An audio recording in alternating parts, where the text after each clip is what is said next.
Welcome. पुन्हा एकदा या सेकंड सेशन मध्ये जॉईन झाल्याबद्दल थँक्यू. आणि आपण हे सेशन सुरू करूया. ओके, मला सांगा आतापर्यंत तुम्ही काय काय बघितलंय मोनोपॉली बद्दल, हे तुम्ही मला सांगू शकता का रे? या लेसन मध्ये तुम्ही काय काय बघितलंय ते?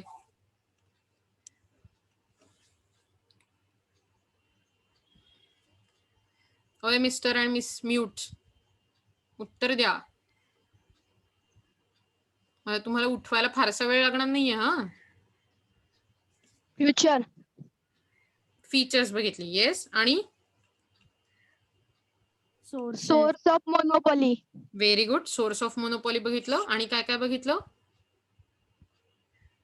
हॅलो मॅम, Yes, तुमचा yes. आवाज नाही येते. ओके, आता येतोय का? अजूनही नाही येते? Yes ma'am. हा, येस मॅम. ओके. सो काय काय बघितलं आपण या लेसन मध्ये? फीचर्स बघितले, येतंय सोर्सेस ऑफ मोनोपॉली बघितलं. शॉर्ट टर्म मध्ये काय बघितलं? शॉर्ट टर्म किंवा शॉर्ट रन मध्ये काय काय दिसतं monopoly? Super normal profit, normal profit, normal profit losses. Very good. आता तुम्हाला दिसत नाहीये पण मी वी शेपचं फिंगर्स बनवते तुमच्यासाठी. आणि लॉंग टर्म मध्ये काय बघितलं सांगा बरं?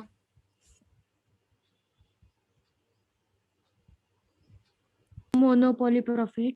येस, मोनोपॉली मध्ये आपण लॉंग टर्म मध्ये कसं सुपर नॉर्मल प्रॉफिट बनवतो ते बघितलं. आणि आता आपण रेझिंग कॉस्ट कंडिशन आणि कॉन्स्टंट कॉस्ट कंडिशन बघितल्या मोनोपॉली मधल्या, बरोबर. आता डिक्रीजिंग कॉस्ट कंडिशन म्हणजे हे जे सी पॅनेल आहे ते आपण बघणार आहोत. यात जर तुम्ही बघितलं तर सेम आपल्या एक्स ऍक्सिस वर काय सांगू शकाल तुम्ही मला?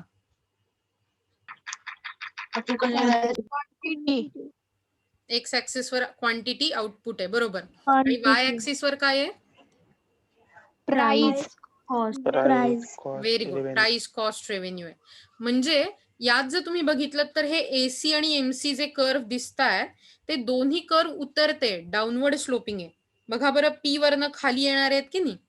आणि एखादा कर्व डाऊनवर्ड स्लोपिंग आहे याचाच अर्थ ती जी क्वांटिटी आहे ती कमी होत असते की जास्त?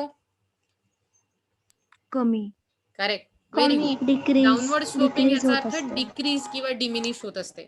याचाच अर्थ आपण आता एसी किंवा एमसी म्हणजे ऍव्हरेज कॉस्ट आणि मार्जिनल कॉस्ट बद्दल बघताना हे म्हणतोय की अशी कंडिशन जेव्हा कॉस्ट कमी होत असतात. आणि डेफिनेटली अशी कंडिशन कुठल्याही मोनोपॉलिस्टला किंवा कुठल्याही बिझनेसमॅनला आवडेल ना, कारण कॉस्ट कमी झाल्या तर काय वाढेल रे?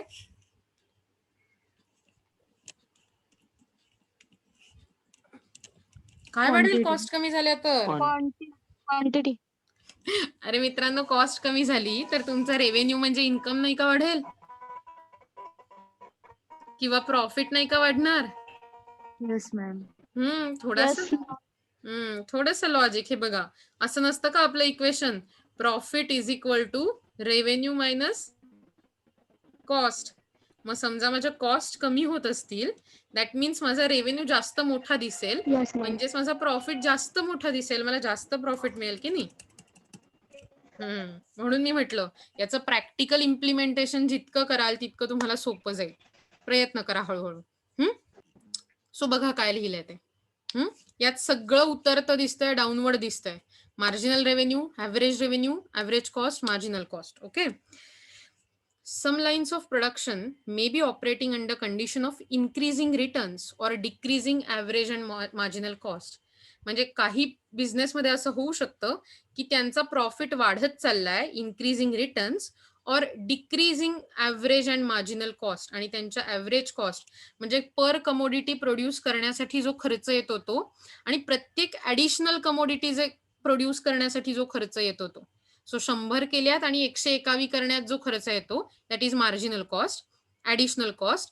ही दोन्ही गोष्टी कमी होत आहेत. Falling cost conditions are incompatible with the perfect competition. Perfect competition बद्दल जेव्हा आपण बोलत होतो गेल्या लेसन मध्ये, लास्ट लेसन मध्ये, तेव्हा आपल्याला हे माहित होतं की कॉस्ट कमी होत नाहीत, त्या कॉन्स्टंट असतात मार्केटमध्ये. पण मोनोपॉली, मोनोपॉलिस्टिक कंडिशन, ऑलिगोपॉली या इम्परफेक्ट कॉम्पिटिशन्स मध्ये मार्केटमध्ये फॉलिंग कॉस्ट पॉसिबल असतात. But monopoly equilibrium is possible even under such conditions. आणि त्यामुळे या अशा डिक्रीजिंग कॉस्ट कंडिशन मध्ये सुद्धा मोनोपॉली असणं, मोनोपॉली इक्विलिब्रियम मिळणं शक्य असतं. Okay. Indeed, a firm with a falling MC curve can never remain only a small supplier of total market output. So, G firm जिचा MC कर्व फॉल होतोय म्हणजे marginal cost curve कमी होतोय, ती एकटीच फर्म असू शकत नाही मार्केटमध्ये छोटा सप्लाय पुरवणारी पूर्ण मार्केटला. सो म्हणजे तिचा साईज हळूहळू वाढत जाऊ शकतो किंवा तिचा सप्लाय हा टोटल मार्केट आउटपुटमध्ये काउंट केला जाऊ शकतो. It increases its output to exploit fully the economies of large scale production. आता थोडंसं क्रिटिकल आहे. Okay, economies of large scale production यातला हा जो इकॉनॉमी हा शब्द आहे ना, त्याचा आपल्या अर्थव्यवस्थेशी काहीही संबंध नाहीये. तुमच्या लक्षात येतंय मी काय म्हटलं ते? हा जो फ्रेज दिसतोय ना, जो मी आता ब्रॅकेटमध्ये टाकतेय, economies of large scale production, यातला जो इकॉनॉमीज हा शब्द आहे, याचा आपल्या अर्थव्यवस्थेशी किंवा इकॉनॉमी असं जिला म्हणतो तिच्याशी काहीही संबंध नाहीये.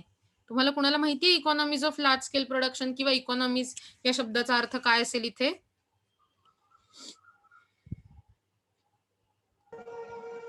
इकॉनॉमिक लार्ज स्केल प्रोडक्शन आहे. म्हणजे काय असेल हे सांगता येईल? मी सांगते.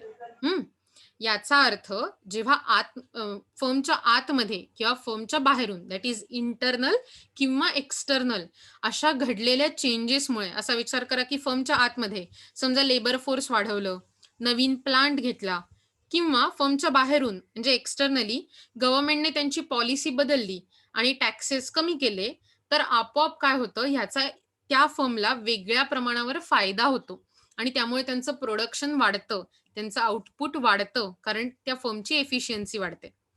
अशा वेळी जेव्हा फर्मचं आउटपुट वाढतं आत किंवा बाहेरून केल्या गेलेल्या बदलांमुळे, तेव्हा त्या गोष्टीला म्हणतात इकॉनॉमीज ऑफ प्रोडक्शन. व्हेरॅज आत किंवा बाहेर घडलेल्या बदलांमुळे, म्हणजे हेच कामगार जर समजा संपावर गेले तर, किंवा अचानक गव्हर्नमेंटने टॅक्सेस वाढवले तर, सो आत किंवा बाहेर इंटरनल किंवा एक्सटर्नल झालेल्या चेंजेसमुळे जेव्हा फर्मचं प्रोडक्शन कमी होतं, तेव्हा त्याला म्हणतात डिस इकॉनॉमीज ऑफ स्केल किंवा डिस इकॉनॉमीज ऑफ प्रोडक्शन. दोन्ही गोष्टी किंवा दोन्ही टर्म्स लक्षात आल्यात तुमच्या मी काय सांगितल्या त्या? Yes ma'am. Okay, cool. So आता आपण, म्हणून त्यांनी असं म्हटलंय की जेव्हा तुमचा MC कर्व कमी होतो म्हणजे मार्जिनल कॉस्ट कमी होते, याचाच अर्थ ऍडिशनल प्रोडक्शन करण्याची, ऍडिशनल कमोडिटी बनवण्याची तुमची जी खर्च असतो, जी रक्कम असते ती कमी होऊन जाते, तेव्हा आपोआपच तुम्ही जास्त जास्त प्रोड्यूस कराल. याचा अर्थ तुम्ही फुल्ली एक्सप्लॉइट कराल तुमची कपॅसिटी, तुमची efficiency, fully you will exploit fully the economies of large scale production. म्हणजे मोठ्या प्रमाणावर प्रोडक्शन करून फायदा करून घेण्याचं तंत्र तो मोनोपॉलिस्ट अवगत करेल. इथपर्यंत मी जी बडबड केली ती लक्षात आली का रे? नसेल तर मी परत सांगणार आहे. सो म्हणून मी तुम्हाला विचारते. सो घाबरून असं हो म्हणू नका, मी सोप्या भाषेत सांगायचा प्रयत्न करीन. परत नको सांगू, असं नको. परत सांगा मॅम. ओके, ऐका हा. मला सांगा, जर समजा पहिल्यांदा मी जे पेन बनवत होते ते बनवायला मला 10 रुपये खर्च येत होता. ऐका सगळ्यांनी. नंतर दुसरं पेन बनवायला मला 9 रुपये खर्च आला. मग आणखीन अशी मी 15 पेन बनवली तेव्हा पर पेन मागे मला 8 रुपये खर्च यायला लागला. असे जेव्हा माझं MC म्हणजे मार्जिनल कॉस्ट कमी कमी होत येते प्रत्येक पेन मागे, तर मी काय केलं पाहिजे? जास्त जास्त प्रोड्यूस केलं पाहिजे ना, म्हणजे माझा प्रॉफिट वाढेल. Yes ma'am. बरोबर ना? मग ते हेच सांगतायत की जेव्हा डिक्रीजिंग कॉस्ट कंडिशन असते, म्हणजे जेव्हा तुमची मार्जिनल कॉस्ट, ॲव्हरेज कॉस्ट हे सगळे डिक्रीज होत असतात, कमी कमी होत असतात, तेव्हा ती फर्म जास्त जास्त लार्ज स्केल प्रोडक्शन करून जो फायदा मिळवता येईल तो जास्तीत जास्त मिळवण्याचा प्रयत्न करते. कारण इव्हेंच्युअली प्रत्येक फर्मचं एम काय असतं? प्रॉफिट मिळवणं. इथपर्यंत लक्षात आलंय? Yes, ma'am. नक्की. सो म्हणून आता काय म्हटलंय बघा, eventually it continues to expand and increase profit till it completely dominates the market. So आधी जर फर्म छोटी असेल ही, तर हळूहळू जशी MC कमी होतीये तसं त्यांचं प्रोडक्शन वाढेल आणि हळूहळू त्या फर्मचा मार्केटमधला साईज हा इतका वाढत जाईल. असा विचार करा की पहिल्यांदा जेव्हा जिओची कार्ड आली तो एक छोटा मोबाईल असायचा. तुम्हाला आठवतंय? रिलायन्सचं कार्ड वापरायला तुम्हाला त्यांचा एक स्पेशल Yes. मोबाईल वापरायला लागायचा. आठवतंय तुम्हाला? Yes. हम्म. Yes, ma'am. किंवा टाटाच्या फोनचं पण तसंच होतं. टाटा इंडिकॉम नावाची जी कंपनी होती. बरोबर? पण इव्हेंच्युअली रिलायन्स वाल्यांनी जिओची किंमत कमी कमी करत आणली. म्हणजे त्यांनी त्यांचं जे पुढचं प्रोडक्ट आहे, लाईक पुढचा डेटा पॅक, मग त्याच्या पुढे येणारा डेटा पॅक, सो जे डेटा पॅक आहे, जे सिम कार्डची किंमत आहे, जे त्यांचे काही पॉलिसी प्लॅन्स आहेत, त्यांची मार्जिनल कॉस्ट किंवा ऍव्हरेज कॉस्ट ही Yes, कमी ma'am. कमी करत आणली. ओके. आणि त्यामुळे आता बघा डेटा मार्केट मधलं म्हणजे आपल्याला जे इंटरनेट मिळतं डेटा पॅक, त्या मार्केट मधली जिओ ही खूप मोठी कंपनी झाली की नाही? बरोबर ना? जिओ खूप मोठी कंपनी आहे ना, रिलायन्स जिओ. Yes. हा. Yes, Yes, ma'am. ma'am. म्हणजेच त्यांनी काय केलं माहितीये का? Economies of large scale production exploit केल्यात, म्हणजे त्यांचा अगदी पुरेपूर वापर करून घेतल्यात. आणि त्यामुळे त्यांनी ती सगळी अपॉर्च्युनिटी वापरली जेव्हा कॉस्ट कमी केली तेव्हा. त्यामुळे ती कंपनी खूप एक्सपांड झालीये आणि त्यांनी त्यांचे प्रॉफिट पण खूप वाढवलेत. आणि आता जिओ सारखी कंपनी डेटा मार्केटमध्ये डॉमिनेटिंग बनलेली आहे. आता तुमच्या लक्षात आलं मी काय म्हणतेय ते? Yes, ma'am. ओके. आणि लक्षात Yes, आलं ma'am. नसेल तरी परत एकदा व्हिडिओ बघा, कारण मी हेच तुम्हाला नीट समजून सांगितलंय. आता बघा फिगर मध्ये सी पॅनेल मध्ये काय दिसतंय. Monopoly equilibrium is depicted by falling average and marginal cost. Yes, आपला हा ma'am. जो मोनोपॉलीचा इक्विलिब्रियम आहे तो आपल्याला तेव्हा मिळेल जेव्हा आपल्याला दिसेल की मार्जिनल कॉस्ट आणि ऍव्हरेज कॉस्ट ह्या खाली पडत चालल्यात. ओके. इक्विलिब्रियम आउटपुट नेहमीप्रमाणे जर तुम्ही बघितलं असेल तर एमसी आणि एमआर हे या ए पॉइंटला मिळतात. यात सुद्धा एमआर हा कर्व वरून आलाय, एमआर हा कर्व वरून आलाय आणि एमसी हा कर्व खालून आलाय. म्हणजेच आपल्या दोन्ही कंडिशन फुलफिल होत आहेत की एमसी कटिंग फ्रॉम अंडर आणि एमआर इक्वल टू एमसी. म्हणजे दोन्ही कंडिशन्स फुलफिल झाल्या. ए पॉइंट मला इक्विलिब्रियमचा मिळाला. आता या ए पॉइंट वरनं मी जेव्हा खाली जाते तेव्हा मला मिळतो OQ point, that is equilibrium output. आणि obviously AR point, AR curve वरून सी पॉइंट मिळाला जो मी वाय ऍक्सिस पर्यंत नेला, सो मला प्राइस मिळाली ओपी. सो माझ्याकडे ओपी लेव्हलचं इक्विलिब्रियम प्राइस आहे, ओक्यू लेव्हलचं इक्विलिब्रियम आउटपुट आहे. आणि जेव्हा मी हे सगळं जोडलं एकमेकांना तेव्हा मला CABP नावाचा मोनोपॉली प्रॉफिट मिळाला या रेक्टँगल मधला. हा जो शेडेड रिजन आहे मधला तो. इथपर्यंत लक्षात आलं? हे मागच्याच काय म्हणतात डायग्राम सारखं आहे. बरोबर? It must be noticed that the MC curve cuts the MR curve from below, yet the equilibrium output it continues to fall. जरी MC कर्व हा MR कर्वला खालून इंटरसेक्ट करत असला तरी सुद्धा इक्विलिब्रियम लेव्हल आउटपुटला ओक्यूला MC फॉल करते, MC कमी कमी होत चालली. If however MC curve falls more rapidly than MR curve, जर समजा मार्जिनल रेव्हेन्यू कर्व पेक्षा मार्जिनल कॉस्ट कर्व आणखीन फास्ट खाली जायला लागला, म्हणजे फास्ट मार्जिनल कॉस्ट कमी व्हायला लागली, then there is no chance of any intersection between two and in such cases the equilibrium is not possible. आणि मग अशा वेळी एमसी आणि एमआर मध्ये इंटरसेक्शनच होणार नाही आणि त्यामुळे इक्विलिब्रियम पाहताच येणार नाही. अशा सिच्युएशन मध्ये in which MC curve is steeper than MR, अशा वेळी जेव्हा एमसी कर्व हा एमआर कर्व पेक्षा स्टीपर खूप जास्त उताराचा असतो तेव्हा MR curve and lies below MR curve, आणि तो जेव्हा एमआर कर्व पेक्षा खालीच असतो तेव्हा it is incompatible with monopoly equilibrium. तेव्हा मोनोपॉलीला इक्विलिब्रियम पर्यंत पोहोचणं शक्यच होत नाही.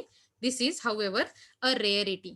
हे खूपच रेअरली असं होतं, but in the long run मध्ये किंवा जास्त पिरियडच्या टाइम मध्ये MC curve tends to fall more swiftly than the MR curve. म्हणजे एमसी कर्व आहे हा अतिशय पटकन फॉल होतो लॉंग रन मध्ये ऍज कम्पेअर्ड टू एमआर. म्हणजे तुमचा रेव्हेन्यू कमी होण्याचा वेग किंवा तुमचं इन्कम कमी होण्याचा वेग ही कॉस्ट कमी होण्याच्या वेगापेक्षा कमी असतो. सो तुमची कॉस्ट भराभर खाली पडते असं त्यांना म्हणायचंय. ओके. मला माहितीये हे थोडंसं कॉम्प्लिकेटेड होत आहे, सो जास्त सोप्या गोष्टी बघूया. फरक हे मी तुमच्याकडे डायरेक्टली पाठवणार आहे. आतापर्यंत आपण इतके वेळा बघितलंय हे अगदी आपल्या 11वी पासून की तुम्ही हे फरक नीट वाचायचे, तुमच्या वहीत लिहून काढायचे आणि तुम्हाला जर त्यातलं काही लक्षात आलं नाही तर मला विचारायचंय. Okay, so that is comparison between perfect competition आणि monopoly. Simply saying perfect competition आणि मोनोपॉली मधला हा फरक आहे.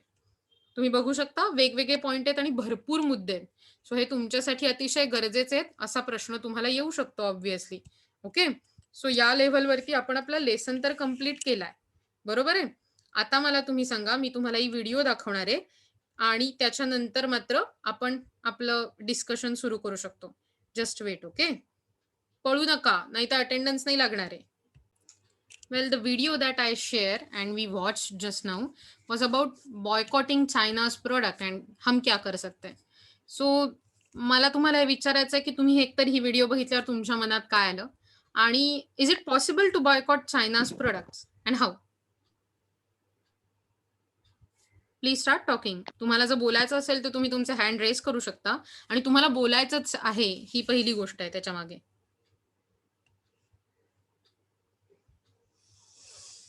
मी वाट बघतेय.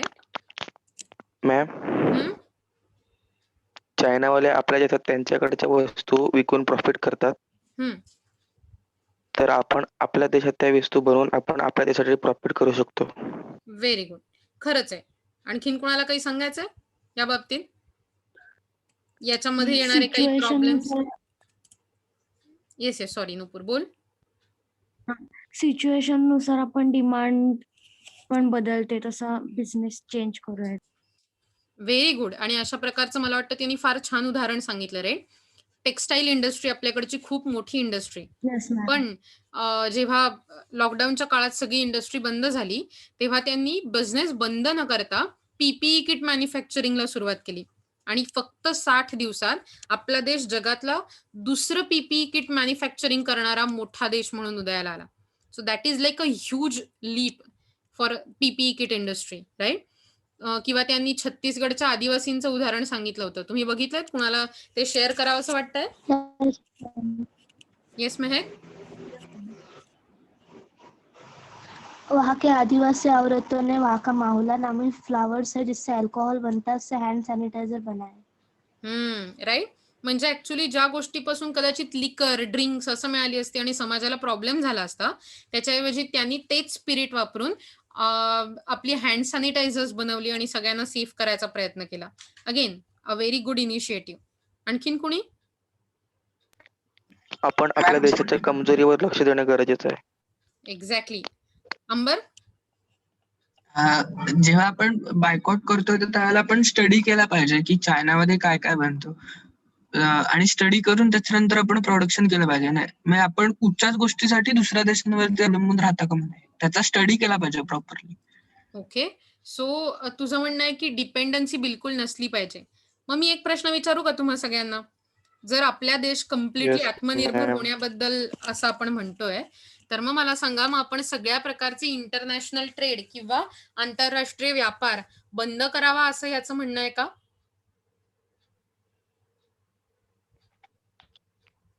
नाही मॅम. मग कशा प्रकारे असं करता येईल की, कारण बघा मी तुम्हाला एक साधं गोष्ट सांगते.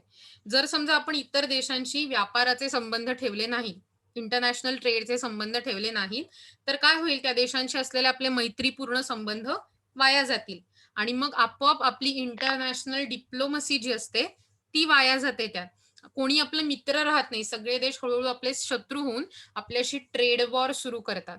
येस महक, बोल. मैम माना वाटते मतलब दोस्ती रहनी चाहिए पर लिमिटेड. हम उन पर डिपेंड नहीं होने चाहिए कि कभी हमारे दोस्ती टूटी तो हम point that you are mentioning. Sorry बोल. तो हमें उसका बहुत फायदा नुकसान हो जाए मतलब. Very good, very good. Anybody else जे काही शेअर करू इच्छिता? मॅम त्याने असं सांगितलं की चायनामधील 1000 कंपनीज आपल्या इंडियामध्ये मूव्ह करतायत. येस, त्यासाठी मोठी अपॉर्च्युनिटी आहे इंडियासाठी. तर एक्झॅक्टली. त्याचा आपल्या इंडियन गव्हर्नमेंटने योग्य तो फायदा घेतला पाहिजे. मला सांगा, अशा कंपनीज आणि- इथे आल्यामुळे, हा येस मिहिर बोल. आणि त्यांनी जसं सांगितलं की आपल्या पॉझिटिव्ह न्यूज असतात त्या लपवून असतात आणि निगेटिव्ह असतात त्या सामान्य जनतेला दाखवल्या जातात, त्यामुळे सुद्धा थोडी मिसअंडरस्टँडिंग होते. बरोबर. मग आता तुम्ही म्हणताय तसं मी तुम्हाला हा प्रश्न विचारते की 1000 कंपनी आपल्या देशात येतात असं जर आपण म्हणत असू तर त्याचा भारताला काय काय फायदा होईल सांगा बरं.